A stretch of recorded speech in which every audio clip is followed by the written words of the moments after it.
All right, Improvisation Center back again with another introductory video to another project that we've had here for some time, but really hadn't done much to it in the last couple years.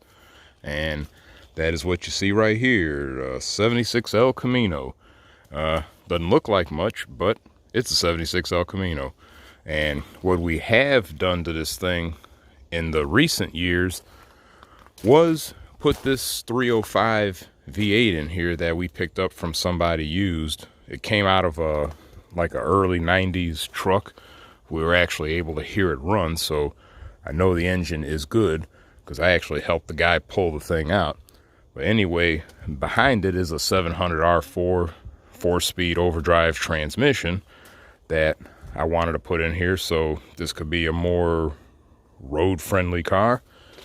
And we had to make a transmission cross member for it because it did not have one.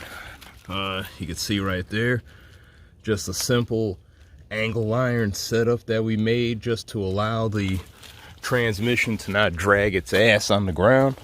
And that was going to be strictly temporary because the way that cross member is made, it doesn't really allow you to put the exhaust on there like it needs to be. But you can also see on the front of the car, it's missing a bunch of body panels, along with running lights and mirrors and trim and other stuff like that. And a lot of that is right there. Now, we did recently pick up a rear bumper because it did not have a rear bumper. And that rear bumper is one of the ones with the integrated tail lights. They're hard to find for this car and the Chevy sister car to these El Caminos. So if you do have one, you find one of those bumpers, you really got some. Hang on to it. Luckily, I was able to get that bumper for almost a steal out of Texas. Everything's better in Texas, apparently.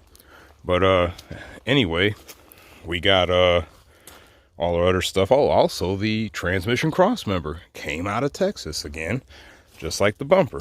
So thank God for Texas. Anyway, we're gonna start working on this car though, finally, because I've been working on the Dodge, been working on the FMT, the Ford muscle truck, right over there, trying to get a engine ready for it. Well, engine and transmission, that's coming close to completion. But I'm gonna start getting things worked on this car here, even though some people might say, hey, why don't you pick a car and stick with it? Well, it doesn't always work that easily because sometimes money and availability of resources has it where you cannot just stick with one car. Sometimes you got to bounce around. And when you have multiple projects, it makes it doubly certain that you're not going to stick to one car. So I'm just doing everything I can on one car. Then I bounce to another one, do everything I can on it. And when materials, money, time become available, I could bounce back to one of the other ones. So that's what's going to be going on here.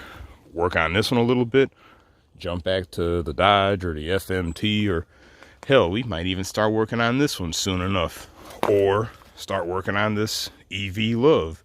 So anyway, back to the Elco. As you can see, like I said, not a whole lot.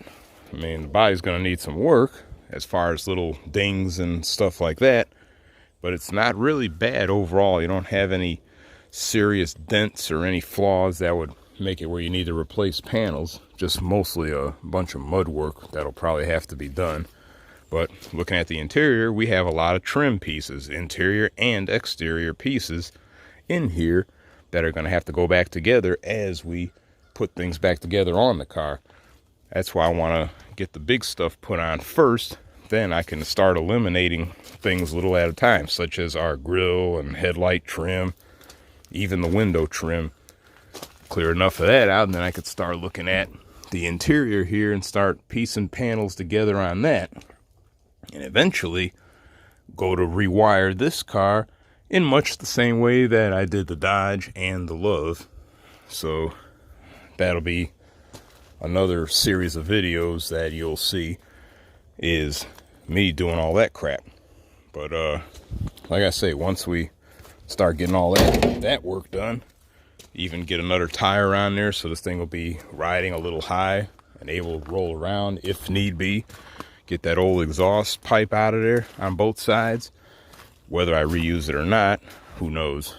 But one of the first things that I'll really get started on is kind of tidying up the engine compartment, because you got a lot of old crap here that is either old or it's not going to be needed, because this car, like a lot of cars in the late 70s, had added emissions garbage put on it, such as charcoal canisters for the evaporative fuel system and other little vacuum lines that were hooked up to systems with EGR and all that other junk. But all that stuff is bad. We're not going to use it. This engine here is just going to be a simple 4-barrel carbureted V8 anyway. So you got to take care of that too, because this is not secured. Like I say, just a bunch of little stuff. But I had already popped the hood on here and cleaned a bunch of rat turds from out of the intake, which luckily was able to be lifted off so I could dump it all on the ground instead of risking getting any of it into the cylinder heads. But yeah, as you can see, 76 El Camino. Another project that once it's done, it will be a useful piece to our fleet, because it's a hauler, it's a car, it's a truck. And it could become a fast car truck too, if we so desire. And whatever we do plan on doing to it, you'll see it here at the Improvisation Center. So I will be signing off.